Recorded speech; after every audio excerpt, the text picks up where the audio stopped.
Seguimos con el ciclo de conferencias guiadas, de conversatorio, y hoy estoy muy contento porque está un entrañable amigo, al que quiero mucho, Néstor Caferata, pero aparte un gran referente internacional en el tema del derecho ambiental.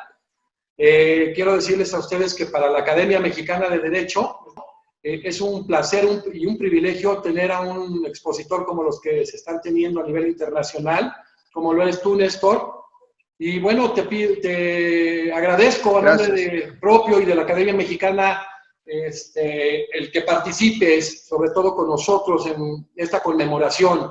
Una Academia Mexicana conformada por juristas de alta talla en las 32 entidades federativas y que tengo el gusto de presidir a nivel nacional. Muchas gracias por acompañarnos, Néstor. Muchísimas gracias a ustedes, muy especialmente a la Academia Mexicana de Derecho y en especial a tú, José. Le agradezco muchísimo esta invitación. Vamos a leer un poco del currículum tan vasto de mi amigo Néstor Caferata. Él es secretario de Juicios Ambientales de la Corte Suprema de la Nación Argentina. Es subdirector de la carrera de especialización en Derecho Ambiental de la Universidad Nacional de Buenos Aires.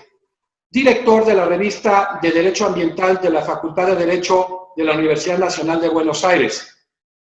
Director de la revista de Derecho Ambiental Aveledo Perrot. Ex subsecretario de Control y Fiscalización del Ambiente de Nación en Argentina.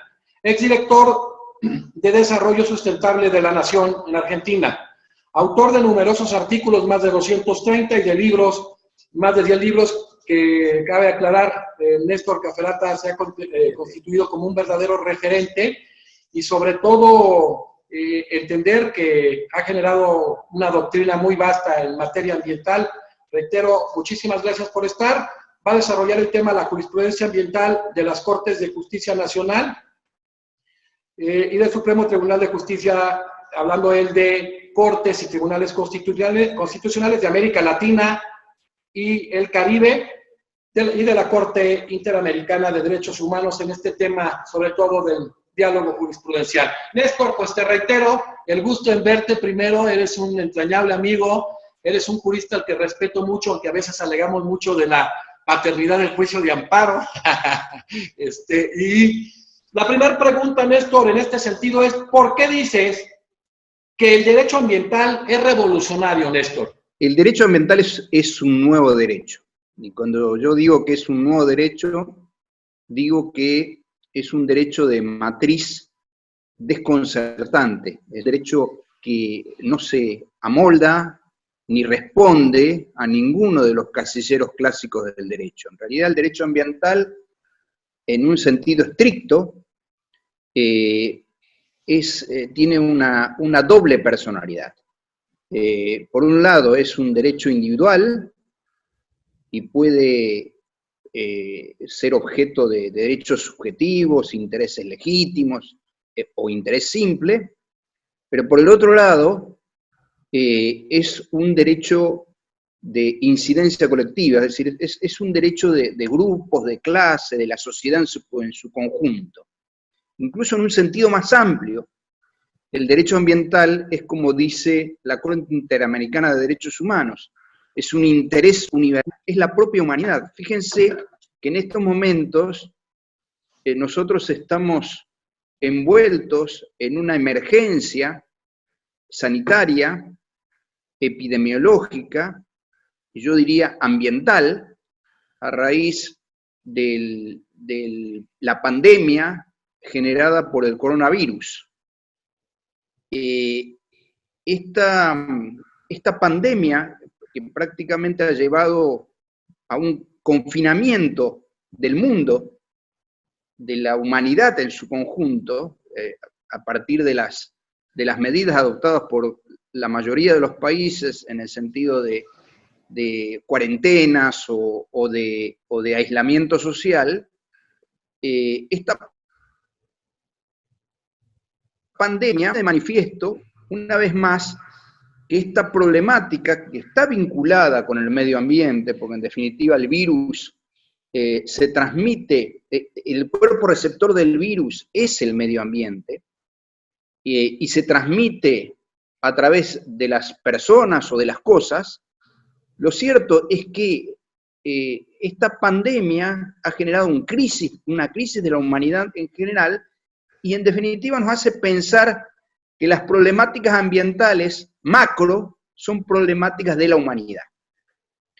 Entonces estamos frente a un derecho atípico, un derecho extraordinario, anómalo. El derecho ambiental es un derecho herético, mutante y descodificante. Es un derecho revolucionario. Es un derecho que, vuelvo a repetir, tiene esta doble personalidad o estas dos dimensiones que la propia Corte mexicana reconoce en el fallo sobresaliente que ha pronunciado con relación a la Bahía de los Carpinteros. Es un derecho que tiene una doble dimensión, bicéfalo o dual, porque por un lado es un derecho de carácter individual y por el otro lado es un derecho colectivo. Hay un derecho al medio ambiente en sí mismo, más allá del interés humano. Entonces estamos frente a un nuevo derecho, un derecho atípico, extraordinario, que requiere que se adapten los institutos clásicos del derecho. A partir de la emersión de la cuestión ecológica, están en revisión o en ebullición o cambio todos los institutos clásicos del derecho. Fíjate que el principio que diferencia el derecho ambiental del resto de las disciplinas clásicas es el principio precautorio. Y el principio precautorio lleva al derecho a operar en un ámbito en el cual no está acostumbrado. Y es el ámbito de la incerteza. Más allá de que el presupuesto básico de aplicación del principio precautorio es la incertidumbre o la incerteza científica o la duda técnica, esa incertidumbre científica conduce inevitablemente a la incertidumbre jurídica. Y el derecho no está acostumbrado a operar sobre la base de la incerteza. En realidad, la lógica jurídica clásica es la lógica de la certeza. El daño tiene que ser cierto, el riesgo o el peligro tiene que ser cierto para que el derecho opere. Incluso desde el punto de vista más clásico, el derecho de daños estaba pensado para operar una vez que se consumaba el daño. La gran novedad del derecho de daño es el principio de prevención, que opera sobre el riesgo cierto, conocido, verificado, comprobado, real. En cambio, el principio precautorio, que opera también sobre las causas y las fuentes de los problemas, tratando de evitar la consumación del daño, el principio precautorio opera sobre el riesgo incierto. El peligro es incierto, más allá de que el presupuesto es peligro de daño grave o irreversible y falta de certeza científica absoluta o inequívoca. Más allá de que estamos hablando de una incertidumbre científica absoluta, el principio precautorio empuja al derecho de daños, al derecho de la responsabilidad civil por daños, y empuja al derecho en general a operar en un ámbito en el que el derecho no está acostumbrado, que es el ámbito de la incerteza. La incertidumbre, la duda, estaba reservado para la filosofía, política, para la moral, y ahora tiene un nuevo visitante de la mano del derecho ambiental, que es el derecho.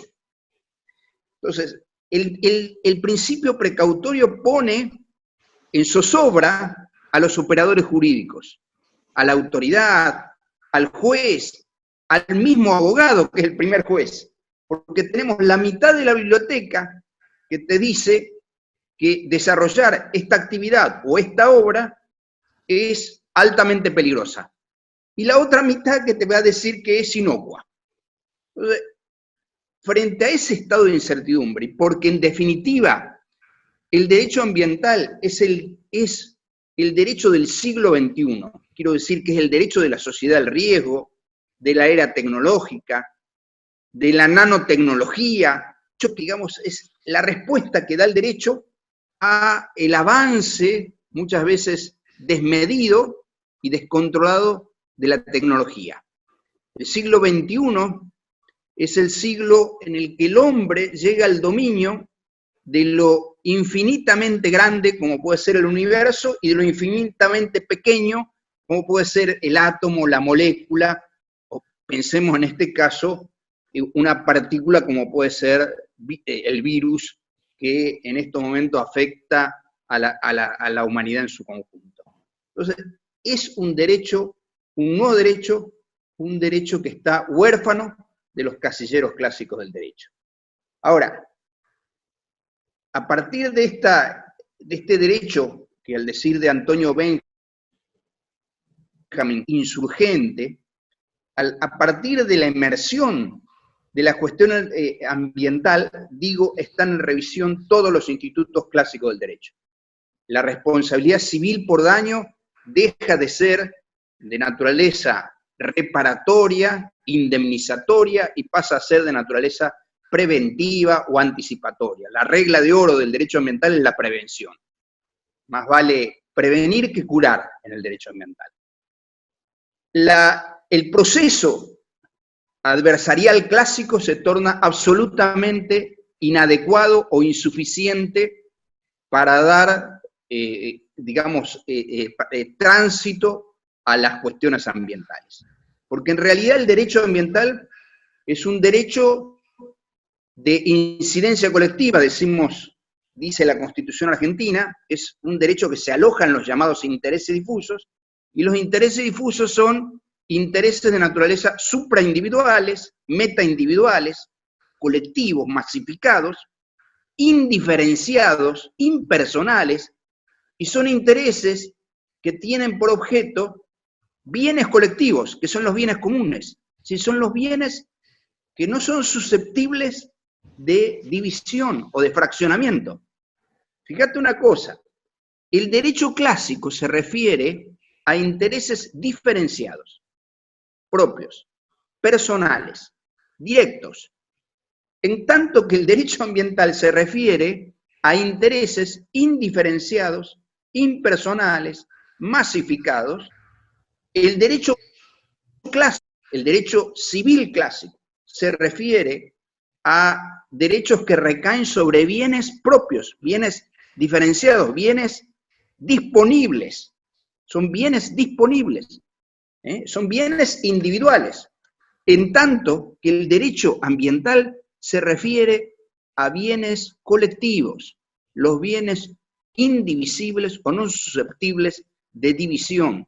No son bienes que sean apropiables de manera exclusiva y excluyente, como sí lo es el derecho subjetivo, los intereses legítimos. Me refiero, los intereses legítimos son intereses plurales concurrentes, pero no dejan de ser derechos individuales. Vale decir que todo el sistema clásico de derechos, los códigos decimonónicos, los códigos inspirados en la legislación francesa, en el Código francés de 1804, los códigos clásicos del derecho civil están pensados para proteger derechos individuales. Y por eso la importancia del dominio y de la propiedad en el sistema clásico del derecho. Y por eso se decía que para que opere la responsabilidad debía existir una responsabilidad de orden subjetiva, culpa o dolo, ¿no? Culpabilidad, y además todo el sistema era de carácter indemnizatorio. Ahora esto ha cambiado, sobre todo, digo, a partir de la inmersión de estos nuevos derechos. Estos nuevos derechos, cuando me refiero a nuevos derechos, me refiero al derecho ambiental, el derecho del consumidor y del usuario, el derecho a la libre competencia, los derechos de género, los derechos de las comunidades originarias. Todos estos nuevos derechos son derechos que aparecen a fines del siglo XX y que han tenido un desarrollo extraordinario y van a tener un desarrollo extraordinario a lo largo de esta centuria del siglo XXI. Estos derechos son derechos que se ubican, dice la Corte argentina, en la esfera social de los individuos. La Corte habla de 3 esferas a través de las cuales se desarrolla la vida humana. Una esfera doméstica, en el hogar, una esfera privada en el trabajo y una esfera social que está en la calle. Y el derecho ambiental se ubica en la calle, se ubica en la esfera social de los individuos. Está afuera, en la calle, el derecho ambiental. Por eso no es derecho público, ni deja de serlo, no es derecho privado, ni deja de serlo. El derecho ambiental es un híbrido, es un mix. Es un derecho que tiene cuerpo privado y alma pública. Es un derecho que rebasa los derechos subjetivos y se acerca a los derechos públicos, a los intereses públicos. Es un híbrido. Por eso es tan complejo el derecho ambiental. Y por eso, porque se ubica en la esfera social de los individuos, y porque es un derecho híbrido, y porque es un derecho cuyo verdadero titular es la comunidad, la sociedad en su conjunto, en forma global, o amplios sectores de la comunidad, es un derecho de pertenencia comunitaria el derecho ambiental, como dice la Constitución del Brasil, en el artículo 227. Es un bien, el derecho ambiental se refiere a los bienes comunes del pueblo. Es decir, el titular de ese derecho es el pueblo, es la comunidad en su conjunto. Y este derecho cuyo titular o cuyo verdadero sujeto de derecho, titular de ese derecho, es la comunidad o el pueblo, es un derecho básicamente democrático. Es un derecho transparente. Por eso la importancia de la información pública ambiental, de la participación ciudadana. Y por eso, muchas veces, el derecho ambiental colisiona con políticas públicas. Parece una curiosidad, no debería ser así, porque en realidad el derecho ambiental se aloja en un sentido puro, vuelvo a repetir, como tiene dos personalidades, una doble personalidad el derecho ambiental, es bicéfalo, dual, tiene dos caras como el dios Jano. Ustedes pueden visualizarlo, el derecho ambiental, alojado en los intereses legítimos o en los derechos subjetivos. Fíjense que en el caso de la Corte Mexicana, que también resolvió la Corte Mexicana de Bahía de los Carpinteros, en este caso se habla de intereses legítimos. Bueno, el derecho ambiental se puede alojar en derechos subjetivos y se puede alojar en intereses legítimos. De hecho, el daño ambiental es una expresión ambivalente que designa, por un lado, el daño al ambiente en sí mismo, que es el daño ambiental, que se llama daño ecológico puro, el daño al ambiente en sí mismo, y par ricochet, de rebote, el daño ambiental individual. Porque en realidad lo que acá tenemos que tener presente, que la irrupción de la cuestión ecológica no solamente ha generado una nueva categoría de derechos, que es el derecho ambiental, sino también que va de la mano del llamado paradigma ambiental. Es decir, lo que ha pasado es que desde el punto de vista cultural hay un fenómeno de cambio a niveles sociológicos y a niveles culturales. La sociedad ha cambiado su forma de ver los problemas y las cosas. La vida ha cambiado. Como la vida ha cambiado, como decía un autor español, Puig-Brutó decía que el derecho sigue a los hechos. Y lo que han cambiado es la sociedad. Lo que cambió es la sociedad. La vida es muy diferente, la vida del siglo XXI es muy diferente a la vida, incluso que probablemente parte de nuestra vida, yo por lo menos en mi infancia, es muy diferente respecto de la vida de hace unos 20, 30 años atrás. Los cambios son cada vez más acelerados. Ortega y Gasset pensaba que las generaciones cambiaban cada 30 años. Ortega y Gasset decía que a lo largo de un siglo hay 3 generaciones que conviven. Bueno, hoy día yo creo que las generaciones, en 5 años cambia la cultura. O sea, se producen grandes cambios. Bueno, ha cambiado la sociedad y el derecho tiene que seguir a los hechos, tiene que seguir a la sociedad. Este es el tiempo de estos nuevos derechos, la herencia comunitaria, los derechos referidos a los bienes comunes que en general, en los códigos del siglo XIX, la mayoría de los códigos civiles, procesales y hasta penales, legitiman de obrar aquel que es titular de un derecho subjetivo o de un interés legítimo, es decir, de un derecho propio. Y resulta que el derecho ambiental no es de nadie. Padece lo que se llama la tragedia de los bienes comunes, el derecho ambiental. El derecho ambiental no es de nadie en particular, es de todos.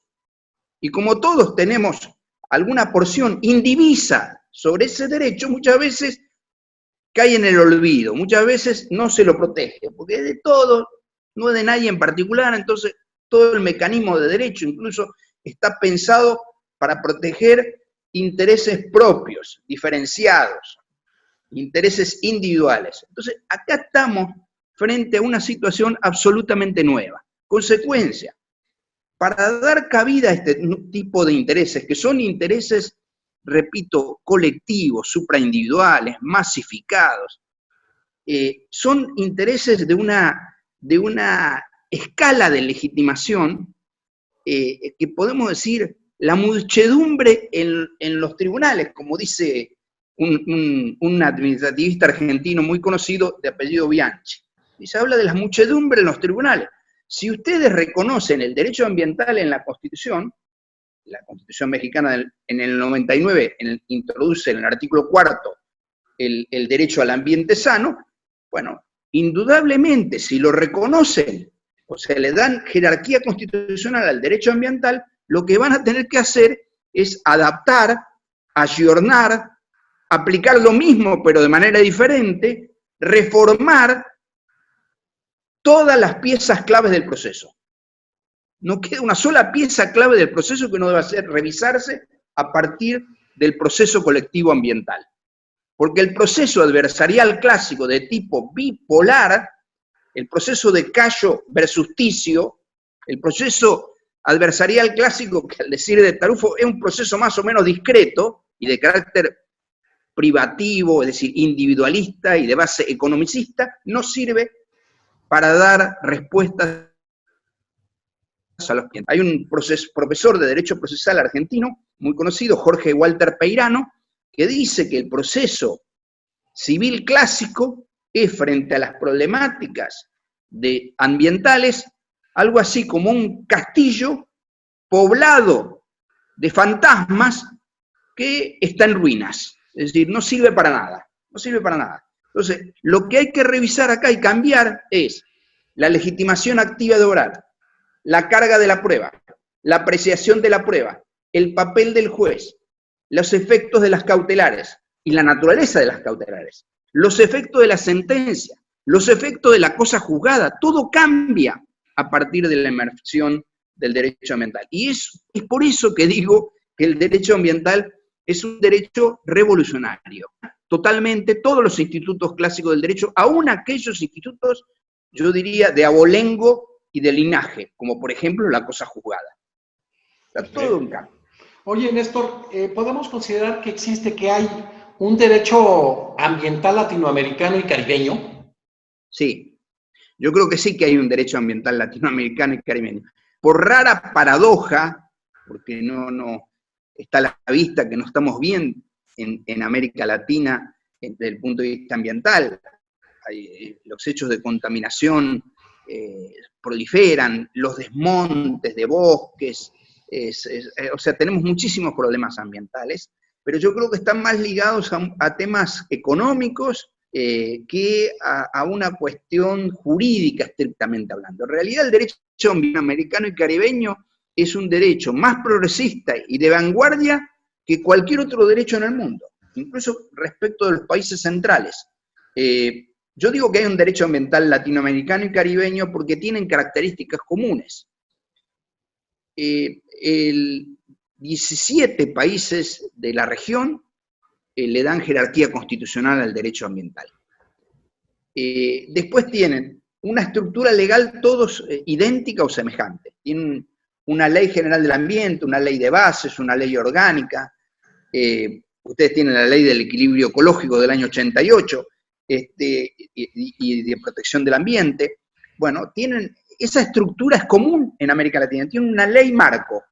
La Argentina tiene la ley 25675, Ley General del Ambiente. El Perú tiene la ley 611, Ley General del Ambiente. República Dominicana tiene una ley 64 del año 2000, Ley General del Ambiente. Uruguay 17283, Ley General del Ambiente. Chile, la ley de base 19.300. Todos tienen una Ley General del Ambiente, una ley marco. Y después tienen leyes especiales. Tienen leyes especiales, muchas de ellas que apuntan al tema de los recursos naturales, de fauna, flora o de bosques, otros de vida silvestre, como tienen ustedes, otras apuntan a problemas como puede ser contaminación del aire o residuos peligrosos, residuos especiales, tóxicos, en fin. Todos tienen una estructura parecida. Ahora, lo que las caracteriza además es que esta normativa es de tipo tuitiva o protectoria, fuertemente tuitivas, muy pero muy ingeniosas. Incluso esta doctrina de los intereses difusos, muy conocida en el derecho constitucional y en el derecho procesal, en la Argentina nosotros rebautizamos los intereses difusos a partir de la Constitución del 94, que en el artículo 43, cuando consagra el amparo colectivo ambiental, aparece la categoría de derechos de incidencia colectiva. Pero es lo mismo que los intereses difusos.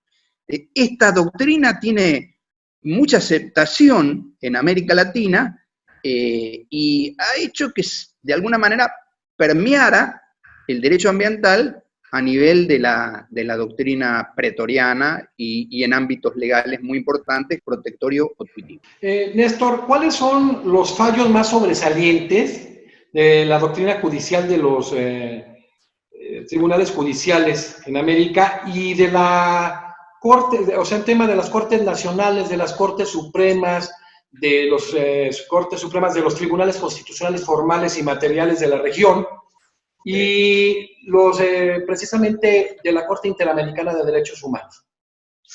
Bueno, la Corte Interamericana de Derechos Humanos ha producido dos pronunciamientos en los últimos tiempos muy importantes. Una opinión consultiva número 23 del año 2017, a pedido de Colombia, y muy recientemente, creo que sea abril de este año, del 2020, la Corte, digamos, se pronunció en un caso, comunidades indígenas, miembros de la asociación Laca Honjac, que significa Nuestra Tierra, contra la Argentina, en el que encontró al Estado de Argentina responsable internacionalmente por la violación de la propiedad comunitaria, de la identidad cultural, del medio ambiente sano, la alimentación adecuada y el agua de las comunidades indígenas. Ahora, a ver, la Corte Interamericana de Derechos Humanos tiene por un lado una gran ventaja, y es que el protocolo de San José de Costa Rica ya reconoce expresamente el carácter de derecho humano del derecho al ambiente sano, en el artículo 11, y al mismo tiempo hay una referencia en la Convención Americana de Derechos Humanos en el artículo 26, un poco más genérica, a la protección progresiva de los derechos económicos, sociales y culturales. Sobre esa base, sobre la base del artículo 26 de la Convención Americana y sobre el artículo 11 del protocolo, la Corte Interamericana ha producido estos dos pronunciamientos sumamente interesantes, de todas maneras muy valiosos, porque queda claro, en definitiva, lo que, sinceramente, el derecho ambiental es un derecho fundamental, y es un derecho fundamental en forma, digamos, desde el punto de vista autónomo en sí mismo, pero al mismo tiempo es un derecho fundamental porque es un presupuesto de otros derechos humanos. Es decir, el derecho ambiental está en conexión o en relación directa con otros derechos humanos, en especial el derecho a la vida, el derecho a la integridad personal, el derecho a la salud, el derecho a la vivienda. Es decir, el derecho ambiental, digamos, opera en forma articulada, se conjuga con estos derechos, y consecuentemente la riqueza este derecho, que en realidad el derecho ambiental muchas veces está formado como un más de derechos, es decir, es un derecho que parece como cruzado con otros derechos. Pensemos nomás que es tan complejo la estructura jurídica del derecho ambiental que es un derecho, por un lado, autónomo, tiene principios propios, reglas propias, fines propios, los fines del derecho ambiental son los valores del derecho ambiental, y técnicas propias. Pero al mismo tiempo, el derecho ambiental es un derecho heterónomo, es un derecho transversal, un derecho que se solapa y penetra entre todas las disciplinas clásicas del derecho. Por eso vos vas a ver que nosotros tenemos un derecho internacional ambiental, derecho civil ambiental, derecho penal ambiental, derecho constitucional ambiental. Es un derecho transversal, un derecho horizontal. Es un derecho muy joven, muy lozano. Dice Ramón Martín Mateo que es un derecho inmaduro y que probablemente nunca logre su madurez porque es como la respuesta o es el reverso de la era tecnológica. En la medida que avanza la tecnología se torna más compleja, el derecho genera nuevas respuestas a través del derecho ambiental. Lo cierto es que este derecho está cargado de principios y valores. En realidad el derecho ambiental responde a las estructuras del neoconstitucionalismo, o sea, desde el punto de vista del derecho privado, de la llamada derecho privado constitucional. Y el neoconstitucionalismo parte de la base de la fuerza normativa de la Constitución. Y el gran descubrimiento que se ha hecho en este último tiempo es la doctrina del Drittwirkung alemana, en virtud de la cual se reconoce que la Constitución y los tratados de derechos humanos, es decir, el derecho público, se aplica directamente en las relaciones entre particulares, en el ámbito del derecho privado. Y de esta revolución participa el derecho ambiental. El derecho ambiental es un derecho fruto del neoconstitucionalismo. El neoconstitucionalismo o el de la fuerza normativa de la Constitución, esta idea de la fuerza normativa de la Constitución, aparece después de la Segunda Guerra Mundial. Cuando se dan cuenta que el derecho no era solamente un conjunto de normas constituido por reglas, es decir, por leyes. Cuando se supera la idea del positivismo, hasta ese momento se pensaba que el derecho estaba constituido por leyes, para decirlo de manera genérica, que la única fuente del derecho, la principal fuente del derecho es la ley. Y decían que los principios solamente se aplicaban en caso subsidiariamente para integrar lagunas de la ley, pero si no, no se hablaba de los principios. Cuando termina la Segunda Guerra Mundial, los jerarcas nazis se defienden diciendo yo apliqué la ley. Claro que la ley mandaba a matar a los judíos, en fin, al exterminio, al holocausto, y esto no resistía al menor análisis. Ahí reacciona el derecho y la filosofía, y se empieza, hay un ascenso de los principios y los valores jurídicos. Y hoy vos tenés filósofos como Robert Alexis, Ronald Dworkin, no sé, en España, Prieto Sanchís, en fin, hay una serie de autores, Ferraioli mismo, que han rejerarquizado la idea de los principios como parte del derecho. Los principios son mandatos de optimización, son normas jurídicas prima facie, en estado germinal, pero que tienen carácter vinculante. El derecho ambiental está cargado de principios. Y si ustedes se fijan en las sentencias de las cortes, de las cortes nacionales, de las Supremas Cortes de Justicia, de las Cortes de Justicia, Corte Suprema de Justicia de la Nación Argentina, de Brasil, de México, de Chile mismo, de Perú, de Ecuador, las sentencias de Colombia, las sentencias que han dictado, y sobre todo en los últimos tiempos, están cargadas de principios. Pero más, en este fallo de la Corte de México, relacionado con el parque temático ecológico de la Laguna del Carpintero, de la ciudad de Tampico, acá hay una invocación muy clara a los principios de derecho ambiental, al principio precautorio, al principio indubio pro natura, o indubio pro naturaleza.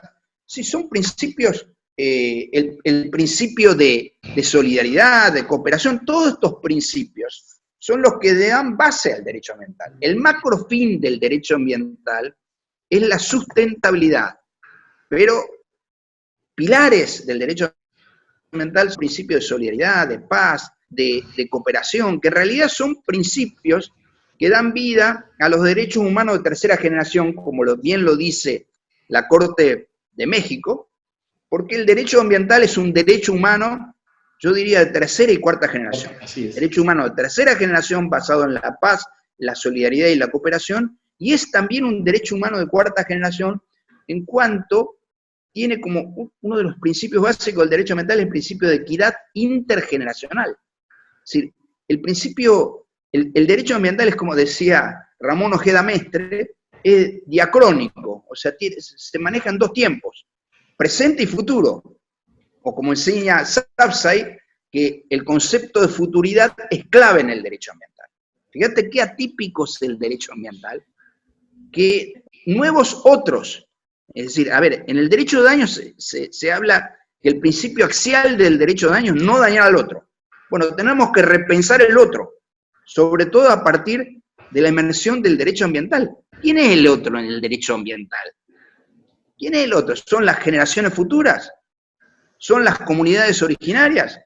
¿Son los sectores más pobres de la sociedad? Porque, como bien dice el Papa en la encíclica Laudato Si, el cuidado de nuestra casa común, o como bien lo dice Naciones Unidas, si ustedes leen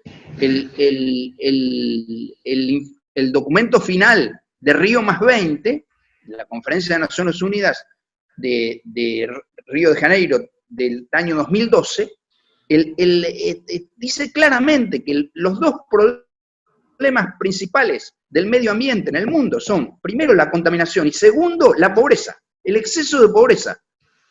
O como dice Antonio Benjamin, en un fallo paradigmático del derecho ambiental de la Corte Brasilera, que se llama Acumuladores Ajax, que es un caso que aparentemente no tiene nada que ver con lo que termina hablando, pero lo introduce de manera muy apropiada y oportuna. El caso es que una empresa, una de las empresas más importantes de Sao Paulo, de fundición de baterías, obtienen plomo, es sancionada con una multa de carácter administrativa y cuestiona la aplicación de esa multa y la lleva a la justicia y termina en la Corte del Brasil.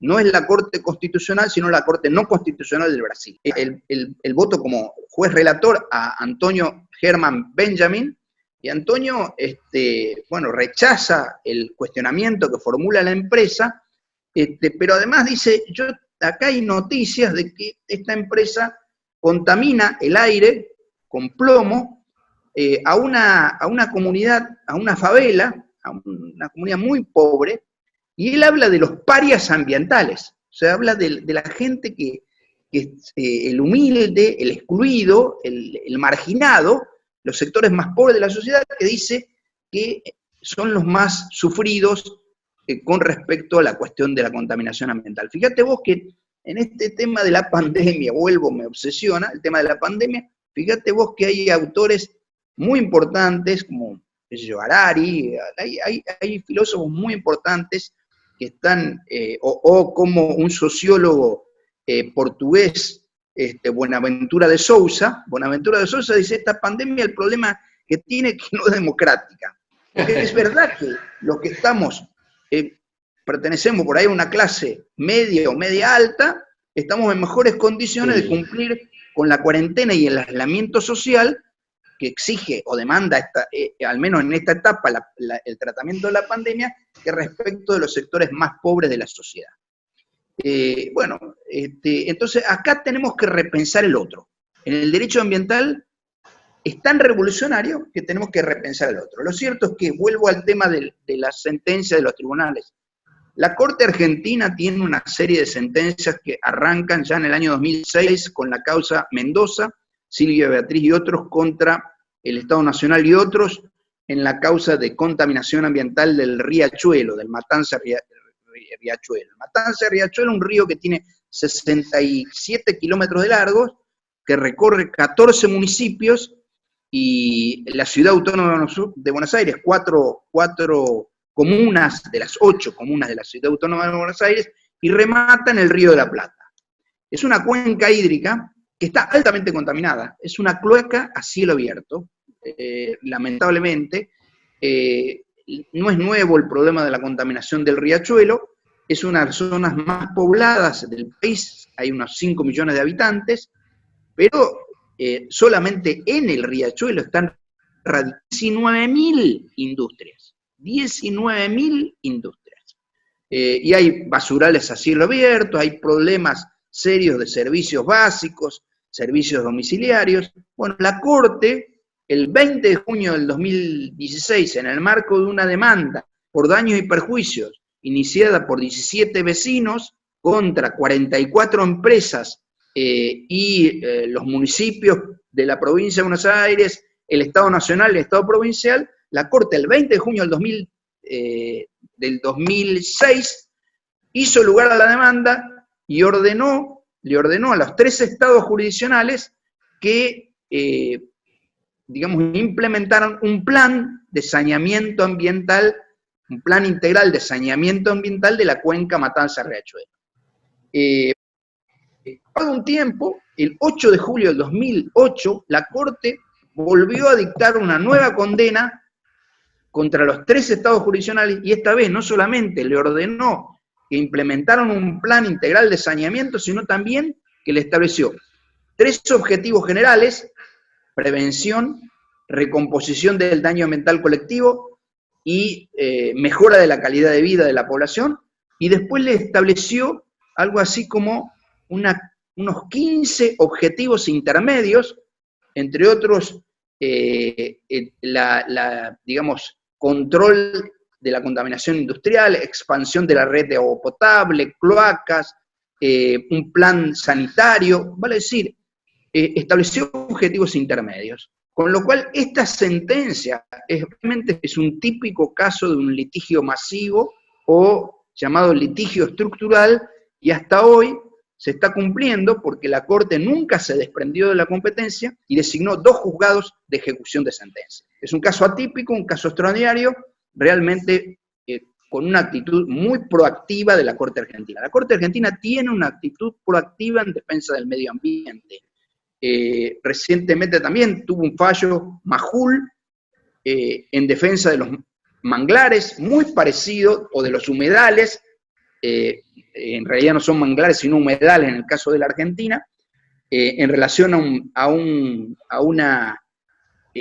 barrio náutico que se estaba llevando adelante sin una evaluación de impacto ambiental, sin participación ciudadana, sin pública, de manera que lo frenó la Corte y ordenó la recomposición del ambiente en base al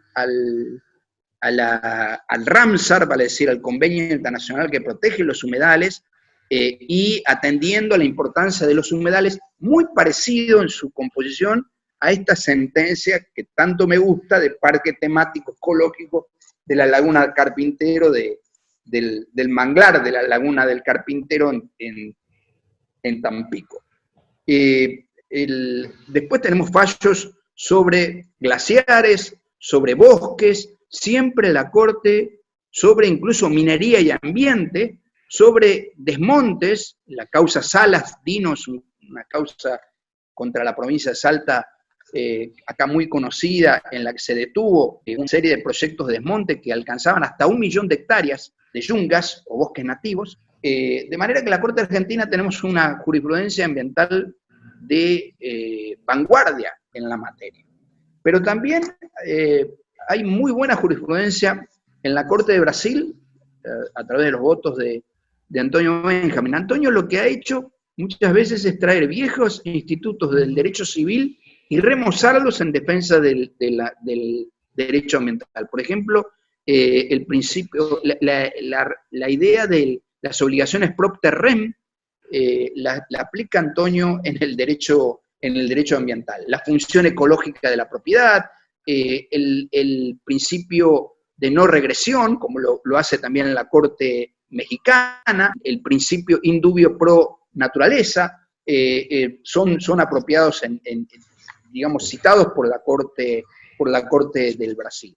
Pero hay sentencias de tribunales ambientales de las cortes nacionales en toda América Latina, sumamente plausibles, muy protectorias y muy innovadoras y progresistas en la materia. Para terminar, quiero decirte una sola cosa. La Suprema Corte de Justicia de los Estados Unidos tiene 100 casos al año. Me llamó la atención que el 27 de noviembre del 2018, en una causa que me cuesta pronunciarlo porque mi inglés es muy malo, lo digo. Algo tenía que ser malo, Néstor. Pero no, es una causa muy interesante, porque como muestra basta un botón, la Corte norteamericana, que solamente atiende algo así como 100 causas al año, abrió su instancia para resolver si el Servicio de Pesca y Vida Silvestre de los Estados Unidos hacía bien en haber incluido como unidad 1 de protección del hábitat crítico de una rana cebosa, se llama la rana, la especie de rana, una ranita cebosa que está en vía de extinción, y la Corte norteamericana abrió acá tengo el fallo, abrió su instancia para resolver esta cuestión. ¿Qué es lo que quiero decir con esto? A ver, el derecho ambiental está produciendo cambios de todo tipo. Yo me regocijo leyendo las sentencias de los tribunales superiores de justicia, de las cortes nacionales, caso México, caso Perú. Perú tiene un fallo extraordinario que se llama, en relación a la escalera, se llama, y también la Oroya, de Perú, la causa Martínez, el Jaime Hans Bustamante Johnson, más conocido como el caso de la Cordillera de la Escalera, es un fallo del Perú. Perú aplica mucho la Corte el principio precautorio. Ecuador tiene un caso Aguinda contra Chevron, muy, muy polémico, pero muy interesante desde todo punto de vista desde la especialidad. Y también Costa Rica tiene muchos fallos ambientales en defensa de las áreas protegidas, en defensa de las especies en vía de extinción. Y me olvidé de decir Colombia, que tiene el caso de Chucho, que es el oso de anteojos, al que lo reconoció como sujeto de derecho, el caso del río Atratos, al que reconoció como sujeto de derecho, y el caso de la Amazonia colombiana, que también reconoció como sujeto de derechos. Vale decir, hay toda una revolución. No estamos hablando del constitucionalismo andino, que por sí tiene en su constitución a la Pachamama como sujeto de derecho. Perfecto. Quiero que entiendas mi angustia, Néstor.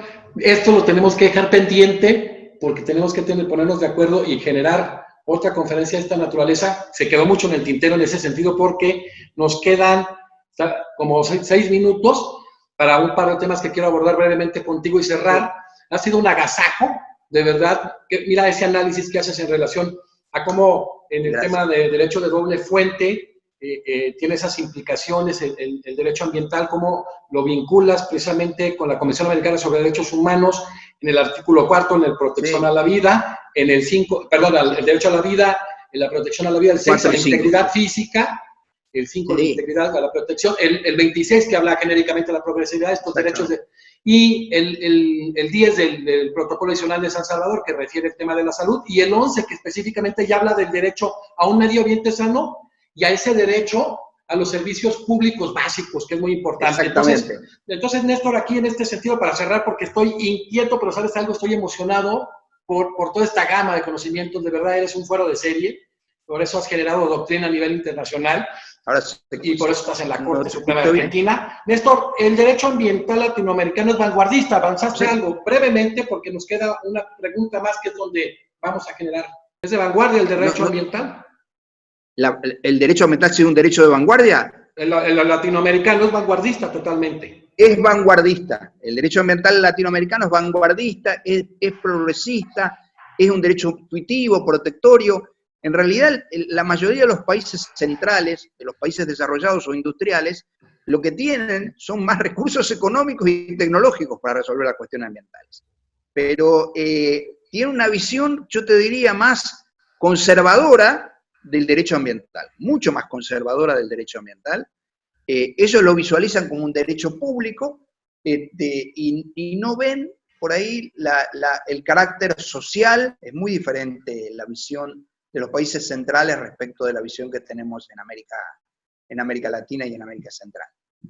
Perfecto. Y cerramos con algo que no quería dejar ahí suelto, y que bueno, ¿quién mejor que Néstor Caferata nos puede decir cuál es el futuro del derecho ambiental, Néstor? Vamos a hablar que tenemos 4 minutos. Bueno, el derecho ambiental, como dice Lorenzetti, es un metavalor, es algo así como una superestructura del derecho ambiental. En realidad, el derecho ambiental es mucho más que una especialidad.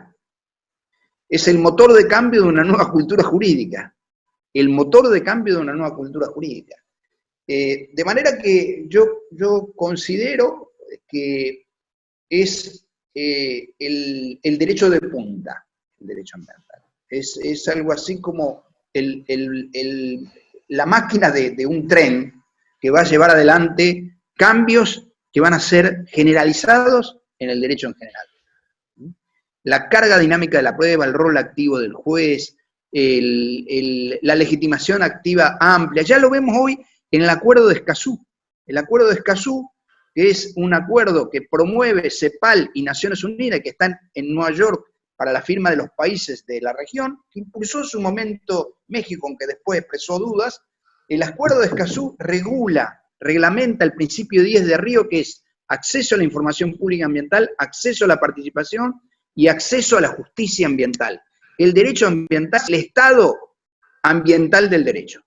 El Estado constitucional del derecho hoy ha incorporado como un componente contundente, claro, del Estado de Derecho al derecho ambiental.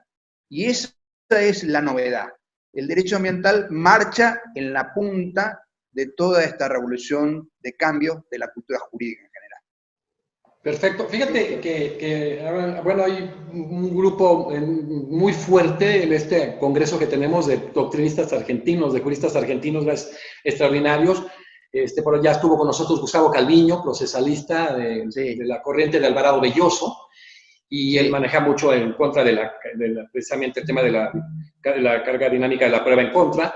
Sergio Díaz Ricci, el generador del primer código procesal constitucional en el mundo, acá en Tucumán, que habla en el sentido que tú lo planteas.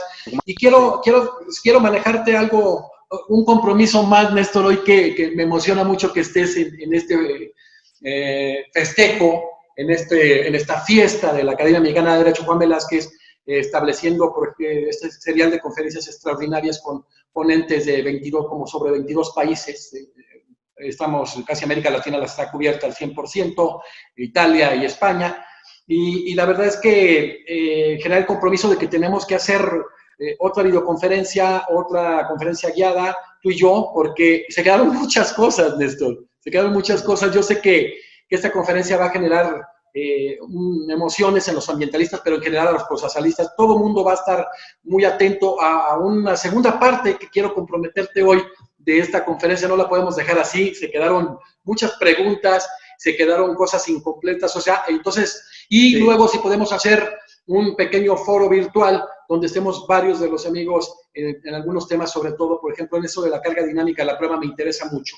Yo quiero agradecerte a título personal, como presidente de la Academia Mexicana de Derecho, a nombre de todos los que la integran, que es gente que está trabajando titánicamente. Verás el producto terminado, están colgando desde el día 1 hasta el 31 una conferencia nacional a las 4 de la tarde, que son las 6 de Argentina, y a las 7, que son las 9, o sea, las 9 de la noche de Argentina, una segunda conferencia internacional, y que ha sido un trabajo terriblemente fuerte, pero vale la pena en este proceso de actualización, sobre todo lo que está viviendo el abogado, estar en su casa, en el ejercicio profesional, están cerrados los tribunales, cosas por el estilo, y que se estén capacitando a este nivel. Y decirte, Néstor, que estoy muy agradecido contigo. Me emociona mucho el que hubiéramos conseguido como conferencistas en Misiones, en Iguazú. Es extraordinario conocer gente de tu talento, de tu capacidad, de tu calidad humana. Y bueno, decirte que eres un entrañable amigo, que te tengo un gran aprecio, que es importante en la vida conocer gente de tu talento, pero reitero, de tu calidad humana, y que hoy deja sembrada sobre todo inquietudes tremendas. A mí me genera un sentimiento extraordinario cuando me tocó acudir que las provincias, sus congresos, estas conferencias las tomaban de alguna manera como un manejo trascendental, porque en foro se generó este tema de que el derecho ambiental fuera de tercera y cuarta generación. ¿Te ha tocado generar doctrina? ¿Te ha tocado generar jurisprudencia desde la Corte Suprema de Argentina? Y nada más, pues para que te despidas de la gente de la academia, de los integrantes, y reitero mi gratitud, querido Néstor. No, muchas gracias. El agradecido soy yo. Para mí es un placer tener una charla sobre estos temas y sobre todo teniéndote como interlocutor. Vuelvo a repetir, 1000 gracias a la Academia Mexicana de Derecho. Yo tengo especial aprecio, no solamente por Jesús, sino por México en general, así que mi corazón con México. Pero los temas hay que pensarlos. El derecho está en cambio y el derecho ambiental es el derecho de vanguardia en todas estas cuestiones. Derecho totalmente revolucionario. Reitero, gracias, Néstor, y vamos por una segunda parte, amigo. Gracias, muy amable, ¿eh?